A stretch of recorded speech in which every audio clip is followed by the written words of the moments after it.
Aloha! Welcome to the Live Ukulele podcast. My name is Brad Bordessa. Got a fun show for you today. Going to be talking story with Neal Chin, who lives out in Seattle, Washington, though originally from Hawaii, I do believe. He's a great player. He's a great teacher. I actually met him a couple years ago, at the Seattle Folklife Festival. He was hosting the Ukulele Artist Showcase that I performed as part of, so I got to meet him out there. Haven't talked to him since then, but for some reason I kind of feel like it's like, oh yeah, Neal Chin, I know that guy.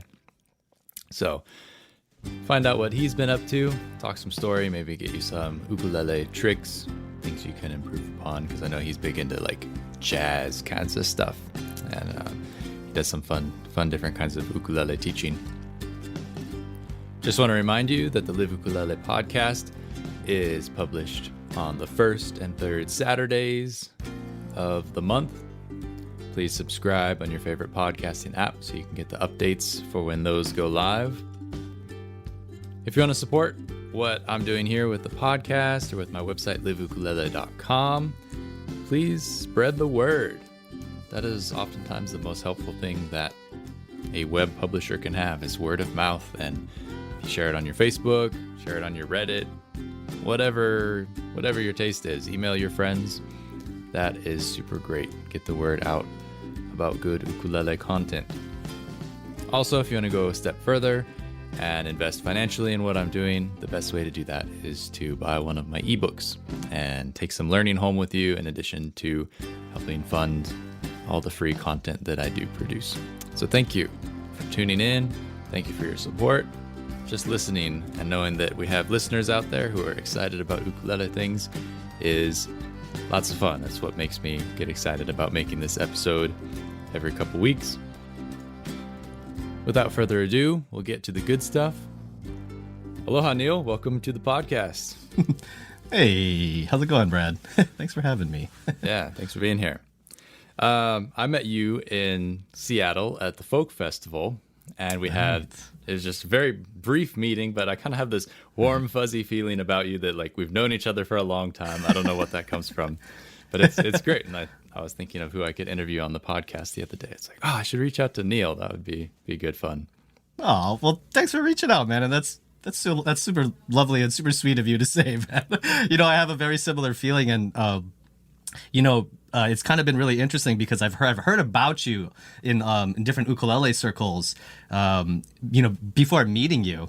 And so it was really nice because I got to see like live ukulele and the content that you're putting out and whatnot. And of course, students too have always only spoken highly of what they've, learned from you. And it was really nice to like meet you in person and like, from all the good stuff that people have been saying, it's usually sometimes comes with a little bit of what you call it, high maka maka or something. But yeah, you're super chill, and it was super nice. Like, again, like you said, brief, but it was super, super awesome to like talk story with you, man, and like, and hear your ukulele too. I mean, gosh, man, that was some amazing tone that you had. Oh, well, thank you. Just do my thing. That's what I tell everybody. It's what I like to do. It's good fun. Nice. But you put together that showcase up there, and then after Folklife, I actually went around and did a number of workshops, and awesome. I was blown away by the scene that's in Seattle. Yeah. It was huge. I felt like I could have been there for a month and just taught workshops, and because people kept, you should talk to so and so. Oh, you should talk to so and so. They have a group, and it just kept branching out further and further. So yeah. You're in Seattle now. What brought you out there as an ukulele artist? Yeah, I'll give you the condensed version. I had been in, what was it, 2014. I had been gigging on Oahu for about 5-6 years at that point. And I was playing in a couple of groups, actually mostly playing guitar at that time. And one of the things is I just kind of got this like bite and hunger to like go and explore and like try and live in like a big city. A lot of it was just like, I just want to kind of get tossed around a little bit musically, and like I was just getting too comfortable, I guess, with my own playing and whatnot. So it was really nice just to, a friend of mine too. We've been talking about this. Who I play music with, and we were talking about Seattle for a long time. It's kind of been almost a romantic destination for music. There's just so much history that happened up here. And so just wanted to live it. And so, I first actually moved up to Oregon, first in Eugene, and spent about a year and a half there, and went through some life changes, and then made my way up here, up to Seattle, and finally got to live up here. And I absolutely love Seattle. It's a great city. Yeah, I dig it too. Every time I'm out there, it's good fun. Yeah. So it sounds like you kind of had the big fish in the small pond syndrome that Hawaii often kind of creates for us being out here. Is that, there's just not much. I mean, there is a scene, but especially on the outer islands, there's really not that many guys, if you put it on paper, who are actually playing and gigging. So what have you learned being out there, kind of in the meat grinder? Just seeing like all the cats from a big city. It's been wonderful. Like, granted, I've only made it out to like a handful of like jam sessions. I'm a bit of a shy guy, so I have a hard time going out into like, oh, let's go into this like jazz cutting club, where everyone's like, tossing around Cherokee and doing all these crazy things. Like, I haven't really attended too many of those types of events, fortunately. Or unfortunately, I should say. It's one of the things I want to do more of when things open up, crossing fingers.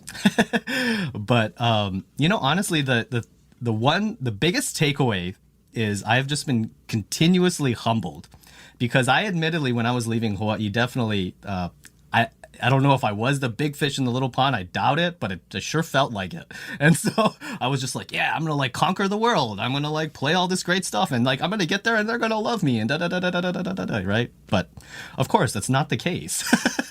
And so I've appreciated constantly being humbled and being exposed to like a lot of music and like different genres of music, and like you were talking about, the ukulele scene up here it's huge.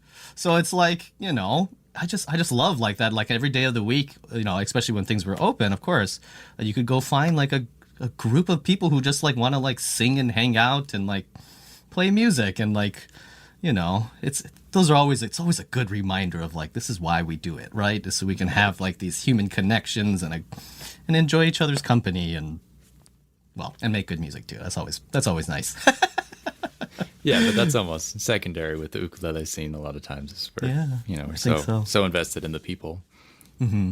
Yeah. So how has COVID changed what you've been doing out there? I assume you're teaching mostly. Is that sort of what you do? Yeah, mostly. I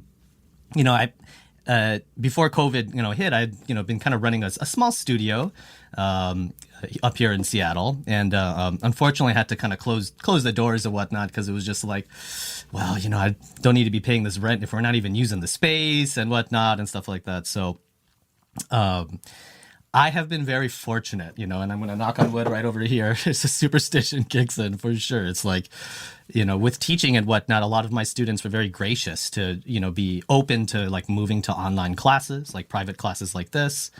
And I've had a lot of inquiries, of people like looking to learn, because I know a lot of people are at home and, looking to develop a skill or like better themselves in some way. And I'm like, well, yeah, let's book a time, man. Like, so it's been really nice.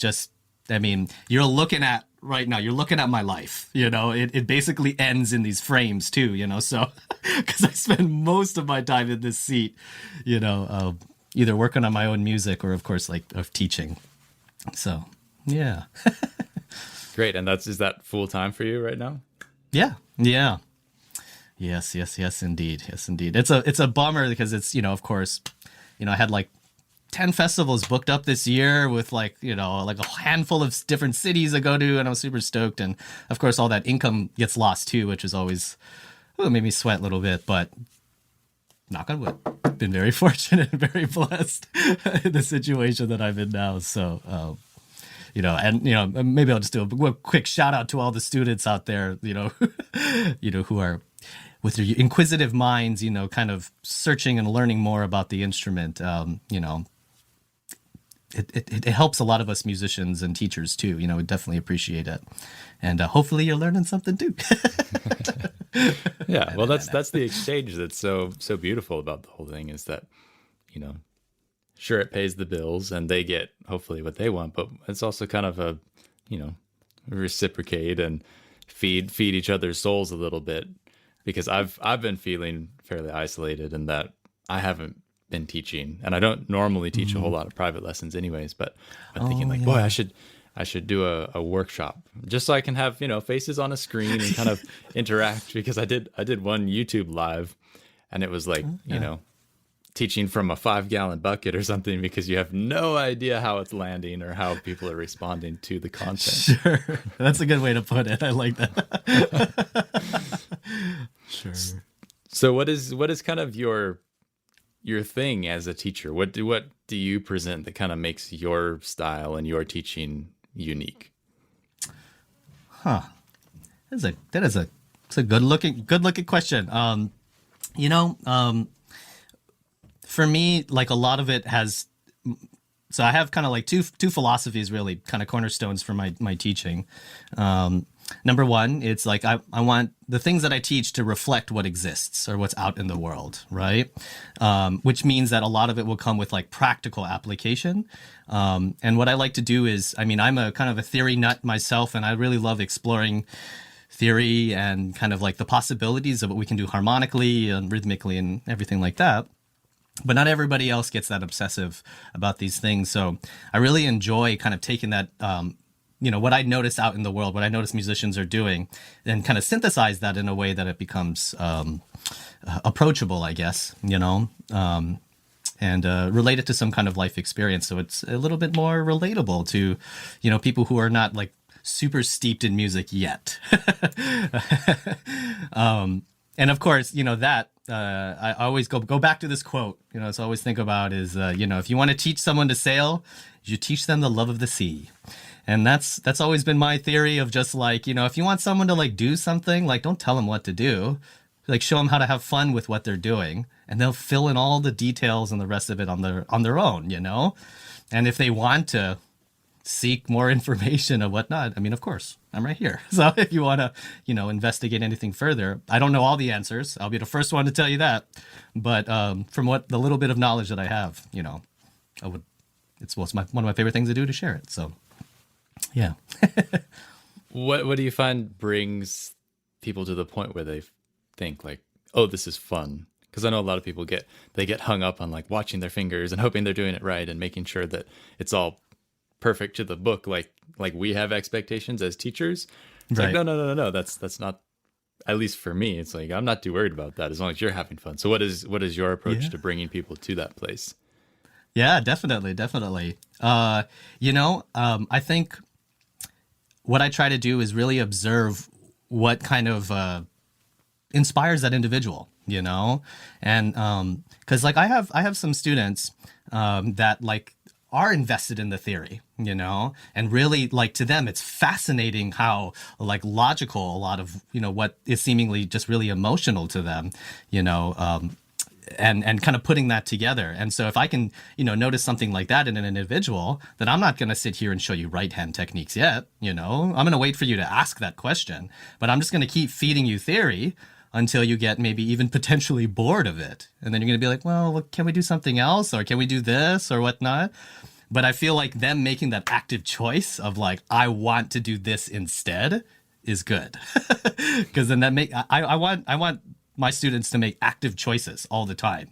Because it's like, I'm not the source of knowledge, like, I mean, I can be a source of knowledge because I know maybe a little bit of stuff, but like, go fill your cup, man. Like, there's tons of resources online, and like, definitely don't learn from one teacher too, There's so many great teachers out there that teach different things. And that's why I appreciate your question, of like, kind of like, what's your thing? Because that I think that really, at least for me, even like makes me focus on like, yeah, what is my thing, But letting people kind of find out what works best for them, I think is the best way. And just treating the people in front of you like humans. I just have a conversation. It's like most of the time people will tell you, what makes them happy, because makes them happy. So yeah, I don't know if that answered the question, but I think it did. I think that's the question. Yeah, and it's so interesting too that you have different teaching styles, but you also have different learning styles, and that the students sometimes resonate with one thing or another.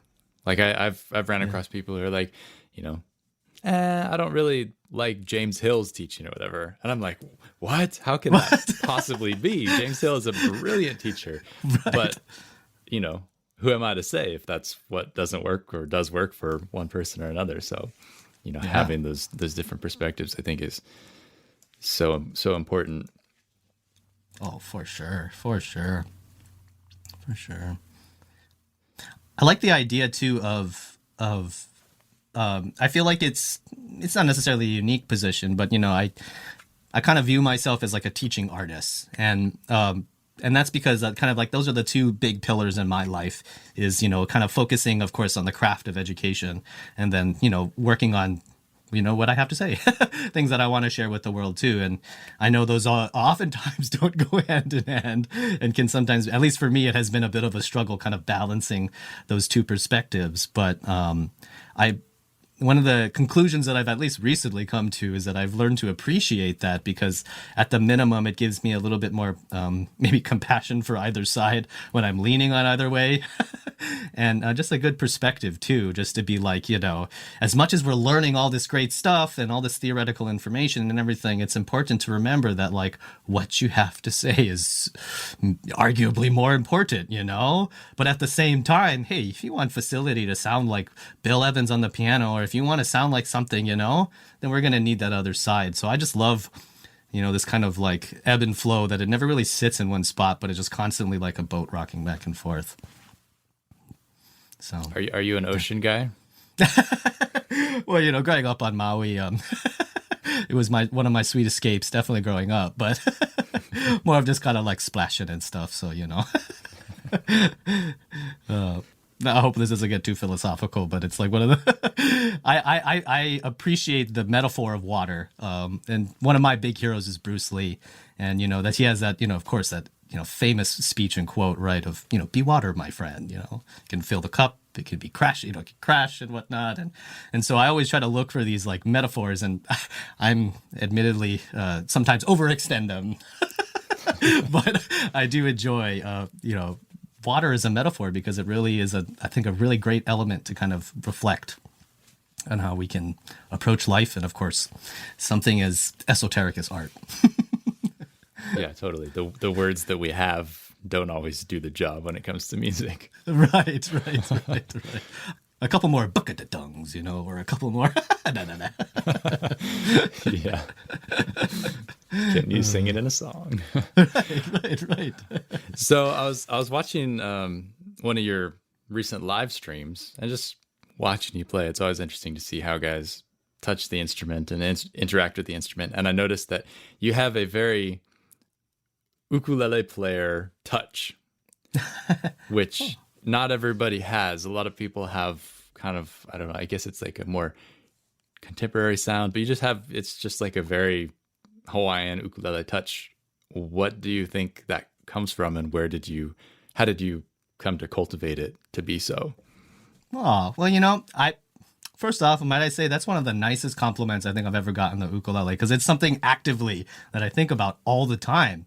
Because I played guitar for a number. I still play guitar. I got a couple hanging out behind me, and I'll still play guitar from time to time. But one of the things, at least for me, that I appreciate in a lot of ukulele players is that same ideal that you're talking about, because there is a difference, right, in the way that the right hand, I feel like, and that's for me, that's where a lot of it comes from, is how the right hand touches the strings. And if you really trying to develop your skills around holding like a smaller instrument, right? You don't need like full force of your shoulder necessarily, or your arm. Of course you can, and it's nice to use, but like we can do a lot of the work just from doing this. And that's the thing too. And I always like with the ukulele, it's always a humbling thing of like, forward is not always the right direction to go into, like getting better or getting bigger or getting, is not always the right direction to go into. Like with the ukulele, it's like, yeah, you want to develop strength in your fingers, right? To hold, always hear about bar chords, I cannot hold bar chords because it's sore on my finger. And so definitely developing, muscle is important, but that little technique, of course, goes alongside of that as well. I digress. But coming back to the right hand, having just like a really kind of light touch and, you know what, too, what I think, and I don't know if this is just a self-fulfilling thing, but I think it's the thumb too, like that's one of the things I noticed is like a lot of the ukulele players from Hawaii primarily use their thumb to like, ooh. And I don't know, for me, I just tried to copy Jake growing up, so I just like wanted to, or like Troy Fernandez, and without a thumb pick, you just, maybe do something like that instead or something to the effect. So I think a lot of that touch comes from, paying attention to the right hand and knowing that you really don't need like a ton of force all the time, Yeah. Yeah. Stepping lightly. Hawaii is all about stepping lightly. Yeah. Hey, actually, I never really drew that parallel. Like that's yeah, that's so true. Yeah, that is so true. That is it's such an important, yeah, I remember. Yeah, growing up, that was a very important thing. Leave how you, leave the place how it was when you got there, right? Step lightly, right? Was that Mike Love? When you're trotting through sacred ground, I think is the lyrics, right? Step lightly. Anyway. Well, we're on a video chat, so we're seeing each other, but you're holding a beautiful ko'aloha, which is like super blinged out. Is that Maui on the fretboard? Yeah, it is. Yep. Sweet. How did that come to be? It's just another blessing. I've really just been really lucky and really fortunate to have got to know the Okami family, which they're the makers of this brand of ukulele called Ko'aloha Ukuleles. And, I first met them it was actually Alan Okami back in 2007. And that's when I was actually teaching 2008, when I was teaching my first class of kids. I had a class of third graders and fourth graders. It was a great year. But we kind of hooked up and kind of like really kind of connected on music education, and the rest is history. I moved to Oahu the next year and got my first Ko'aloha ukulele after that, and I've just been playing them since. So a couple of years ago, up here when I really started doing a lot more ukulele gigs and whatnot, and for me it was a definitely a conscious effort to like be an ukulele musician, like an ukulele teaching artist. Things kind of lined up really well with what was happening at Ko'aloha and whatnot. And they reached out to me and just said, like, hey, bro, it's time, man. It's like time to make you that ukulele, we've been talking about for a while. So really fortunate that I just sat down with Grizz, one of the makers, and we just talked woods a little bit. And I kind of just just asked him, like, what do you think? I have these like playing kind of things, but like, I don't know. Part of it is like the hopeless romantic in me is just like, I just like love the idea of like a craftsman just making what they love. And then me just trying to take what they love and do something with it, So, the only request that I had made is I wanted a cedar top and I wanted Maui in between 10 and 12 over here. But the rest was kind of like in Grizz's hands. He did a fabulous job. The neck is really tight. It's pretty fast. And the sound is really great too, obviously. Like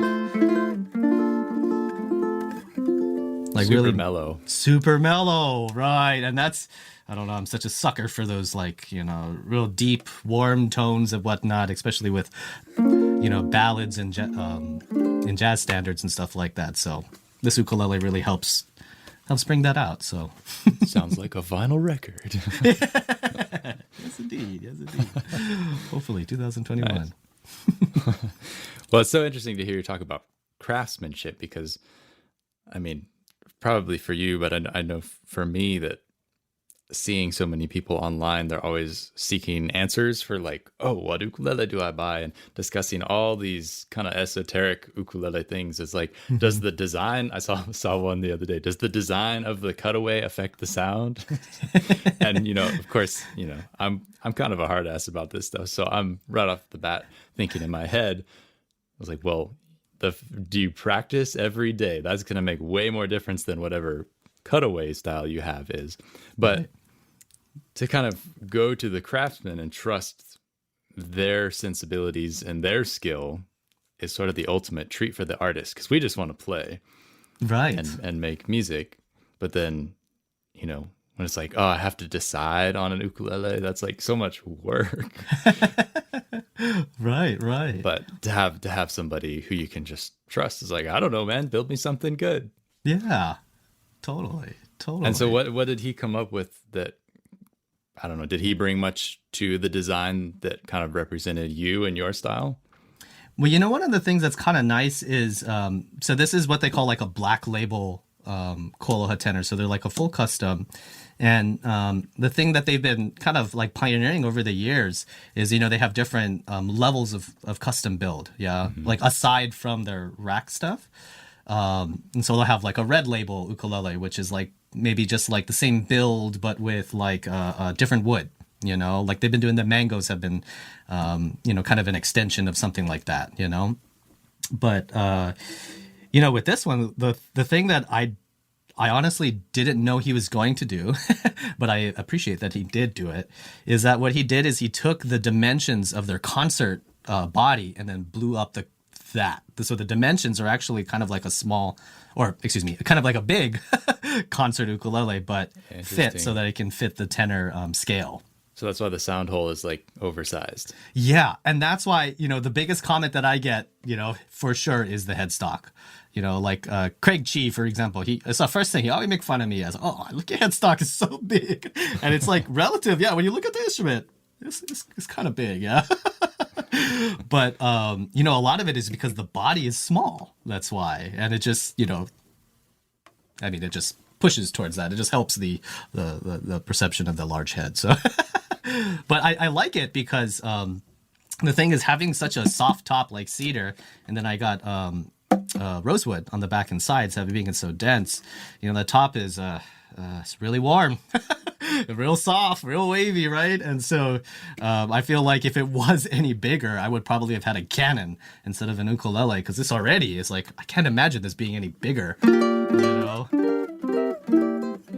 Like might sound like a guitar at a certain point, right? So yeah, that was one of the things that I really liked about this model. And I'm pretty sure that they do that with other black labels that they've made too. So is that considered like a super concert, or is the body is actually bigger than concert? Yes, the body is actually still bigger. So that's where it's kind of weird. It's like a halfway point, you know, in a sense, you know, between the two. So yeah. Nice. Well, it's beautiful. Oh, well, thank you. Well, right on, Grizz. Yeah, and the neck too. That's the thing that I go back and forth, because I have, of course, my older tenors and stuff that I've used, and the neck is just you know, it's regular for an ukulele neck, but you know, coming back to something thin like this, when I try to do something a little more challenging, it is kind of nice. If I want extra training, I go back to my old ukulele, but if I want to sound good, I just come back to this flat neck, and I'm like, oh wow, yeah, that sounds much better, you know, or feels better at the minimum. So if you want to see it with your own eyes, you've been doing a live stream. Is that a regular thing? Yeah. It actually just started off in the, you know, kind of when quarantine was first kind of kicked off and whatnot. I start off every week, like in Monday morning, just practicing, just because I find it to be like a good meditation for me to set out like my intentions for the week and whatnot. And so, you know, one of the days I was just like, yeah, well, like that doesn't sound too bad. Like, I mean, I'm just practicing tunes, you know, what if I just turn the camera on? And that was in April. And here we are in, October now. So ever since then, I've been going live every Monday. I took a month off during the summertime just to see what the sun looked like. But basically, I would just every Monday morning at 10 o'clock. Originally, it was on Facebook, but now I switched over to YouTube just to make it real official, you know. And just been, live streaming every Monday morning at 10 o'clock. Great. So what is your YouTube handle so people can find you? You know, that's really funny. It's my old YouTube handle, so please don't judge me or laugh at me or whatever the case is. But it's Neo, as in the guy from The Matrix, Neo, the Bodyguard. and that's with a D-A. So I'm just going to go ahead and say, if you look up Neal Chin Ukulele, you might be able to see my logo, and that'd be a little bit easier to find. But for you OG folks out there, you can find Neo the Bodyguard. It was the first band I was in. We were called the Bodyguards.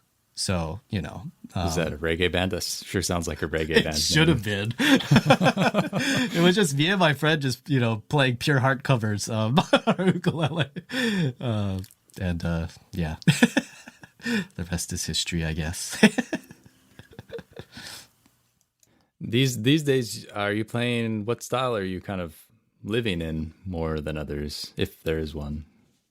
Oh, yeah. So, I mean, I'm definitely a jazz head. So, you know, I'm pretty much always trying to listen to jazz and trying to work on the vocabulary there. You know, my obsession this past year, well, actually, quite frankly, for the past couple of years has been saxophone players. So I feel like I spent a lot of last year just really trying to at least fake it. So I could try to sound like Charlie Parker a little bit, you know, in brief moments. So, but this year I've been doing listened to a lot of John Coltrane, and I picked up like a little Omni book, and I've kind of been working through some of his solos and stuff like that. So it's been really fun just to kind of like have a different lens, I guess, for how to like construct melodies, and helps me break out of my diatonic stuff too, because sometimes I just get stuck on the same routines of like, ooh, play all the pretty notes. It's like, well, you have to play something ugly if you want this to be really pretty, you know? So it's like, look for something else. So, right. But yeah, it's most of the time, 9 times out of 10, I'm listening to some kind of jazz record of some sort. But you feel like sharing something with us? Yeah. Tune in your back pocket there? Yeah.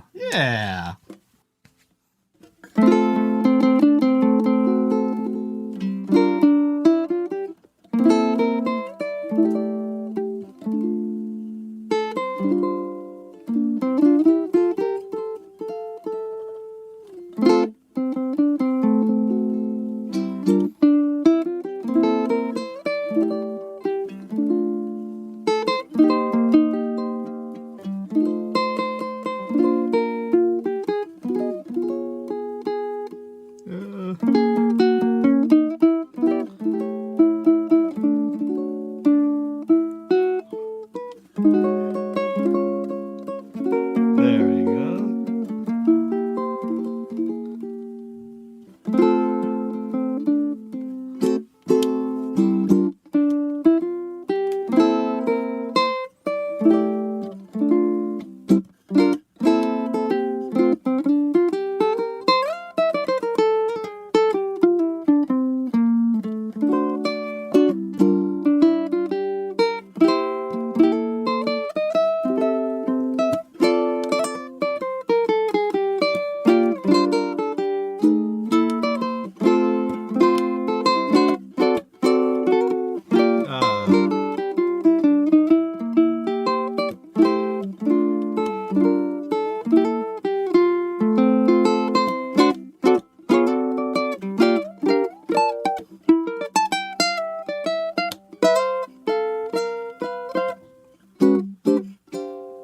There we go, something like that. Almost. Wow, that's fabulous. Almost lost it on the bridge. Hey, well, thank you. I love that song. That's Have You Met Miss Jones? Have You Met Miss Jones? Yeah. Wow.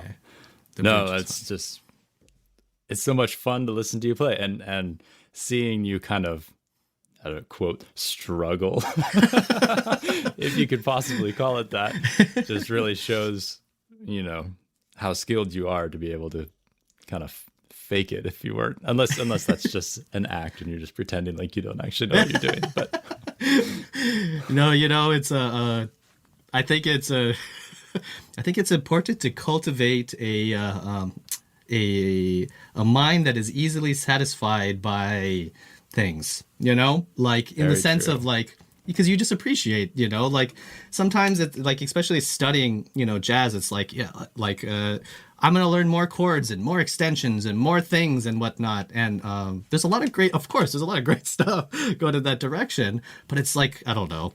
I try to humble myself once in a while and just like remember like, hey, F is a great sounding chord, you know? So is C7. Like right down here. It doesn't have to be here, here, here. Like sometimes this C7 right here is going to be the right one, you know? And so, yeah, I don't know. It's just try to have fun, I guess. Yeah. Well, you keep yourself delighted with the whole thing, and it goes that much further for you. Yeah, I think so. Yeah. Keeps it fun. Thank you so much for sharing. That's totally a treat to hear you play. Oh, well, it's my favorite thing to do. So anytime, man. That's good. It sounds like you're in the right business. Yeah. Right. So people, maybe we could wrap up with this. People hearing you play that. Do you have any kind of like maybe a one-off tip or two that people could take away? That's kind of, the jazz tip for bringing that jazz flavor out on their ukulele. Yeah. Yeah, I'm going to cheat. I have two. Okay. Because one is like, I'm sure we can all agree on as music teachers, right? Is just like listen to music, right? The more music you can listen to, and not just hear music, right? But like listen to it. So like, in the same way that you might carve out some time to like, I don't know, do a different activity like, watch your favorite show, or I don't know, something to the effect of that, like, carve out some time to like sit down with an album, put some headphones on and like just sit there and listen. Because there's a lot of things that you would not hear otherwise, So definitely number one. But now with that on the side, right? Because that's probably the most important thing. That on the side. One of the things that I find to be really fun is, when you're practicing all these different chord inversions and chord positions all over the fretboard, the question then becomes, what do I do with them? And I think kind of a nice little usage is that we can put together little chord progressions in songs and stuff like that. Like I always think of something like F, D7, maybe G minor 7 or G minor and C7. So you can have those chords, but they don't require all 4 of your fingers to play them. You got extra fingers, you want to also put them to work too. So if you like on F, super small, but if you put one finger down on a little C note, what's a small inflection difference, right? Instead of da, da, goes up. And with that, right, that might inform, maybe another decision and whatnot. It might sound great if we move into the next chord. I have a good feeling about it. But yeah, don't be afraid to like try things out. With the chords that you have, maybe just try and place a finger down and see what it sounds like. Here's a good example. So I'm going to use like the C7. And I know you folks are just listening here on the podcast. So this would be good ear training too. We can use that. But as we're coming down with each note like this, I have, again, 2 extra fingers here. You just have to trust me that they're there, that I can just place down. So what if I just drop my ring finger? It's actually kind of floating over this little A note right here. What if I just put that there and listen to that chord? It's like, that sounds kind of nice. Here's C7 again. And here's me putting down my finger. And so it's like, wait, if I kind of like that sound. What if I just do the same thing I've been doing, same exact songs, everything like that, but instead, when I play C7, what if I just put 1 extra finger down, right? It doesn't require you don't have to think about it too much, right? And then it's really rewarding because now we have, okay, here's the first version without that finger down, right? Sounds nice, right? See, the job's already done, but let's put that finger down here and hear what it sounds like.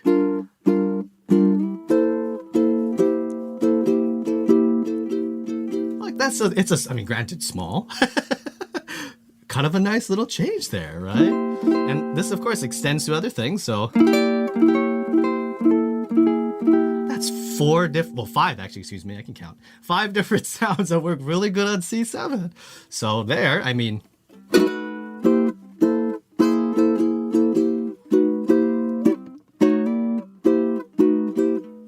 that's all 1 chord and just like moving around 1 chord, adding 1 extra finger and, can be really fun to explore, in between every 2 points of anything, right? There's a whole universe in between there, and so use that same perspective, right? When you're like working on chords, like, maybe not the whole song, but maybe just one chord. So yeah, don't be afraid to put those fingers down. There's so much hidden in what people already know. Yes. With music and everything. Yes. But especially with music, because that's what we're trying to convey here, is that, just adding a finger, you're not going to break anything. Yeah, exactly. That's one of the things. I mean, I was like, chances are you're not going to hurt yourself. I mean, maybe you try to play something with your nose, or you try to do one of the Benny Chong chords, maybe handle with care. But for the most part, hey, you ain't going to do nothing wrong, And if it is, then just don't do it again. Or find it. And you have to do those things wrong to know not to do them again. Yes, 100%. No with a capital K. That's it. Nice. Well, why don't you tell people where they can find you if they're interested in maybe jumping on some lessons or checking out your live stream or just some of your music you have recorded. I have at least one album. I think you have several. So I post most of my updates and whatnot just right on my website. That's just nealchin.com. Neal, might I add. I'll post most of my stuff up there where you can find links to my music and whatnot, the live streams that happen every Monday morning at 10 o'clock on YouTube. And of course, you can actually purchase both of the records, two of the records that I have produced. So these are, my ukulele records, my solo ukulele records that I've done. And there's some of the other collaborations that I've done in the past that are listed there that you can find. But all of my music is definitely up on Spotify and whatnot, and most streaming platforms, though. I'm sure you can relate, Brad, but we definitely love it when you buy that record from our website too. So yes. Supporting an artist that way is great too. So if you are interested in having a copy of it, a digital copy of it, you can go on my website or email me if you want that physical thing, and we can work it out. And what was the other one? No, I think that's about it. Yeah. Lessons. Thank you. So actually, there's information on lessons up on my website as well. Just go ahead and send me an email. I have to admit that I'm actually fully booked up right now, so I do have a small wait list that I'd be more than happy to place you on if you are interested in lessons. I've had a handful of people kind of asking me to do group classes, and maybe if I can get my stuff together, I would be more than happy to do that. And if I do end up doing group classes in the near future, same place, nealchin.com. It's the best place to go check it out. Nice. Well, they've heard the truth. They know where to seek you and why to seek you. Because he's a great instructor and a great player. And thank you so much for joining me today, Neal. It's my absolute pleasure, man. I hope that we can do this in person one day soon and jam too, because that was one of my only regrets when you were up here for Folk Life is we didn't get to play music at all. I only got to listen to you play, which was awesome. But I was like, oh man, I want to play with you, bro. So hopefully that was kind of that was a busy day. Oh yeah, it was a nuts day. That's true. Well, one of these years soon. One of these years soon. Link back up. Sounds great, man. Sounds great. All right. Well, thanks for talking story with me. And yeah, if you want to find out more, check out nealchin.com. All right. Thanks, folks. Thanks, Brad. I'll be back on December 19th with the next episode of the Live Ukulele podcast. Try and come up with something holiday themed to talk about, though I don't know what that might be as far as ukulele goes. But we'll find something cool. If you're interested, there's now t-shirts available on the Live Ukulele store. You go to the website and click on store in the upper menu. You can find a page with a couple of designs that you can check out. I've got a few that came in a couple weeks ago and been wearing them on and off, and my dad's actually been rocking his a lot, so it must be some kind of cool. Thanks for tuning in. Thanks again to Neal Chin. You can check him out, nealchin.com. That's Neal. And I'll catch you in the next episode. Have a great December. See you soon. Aloha.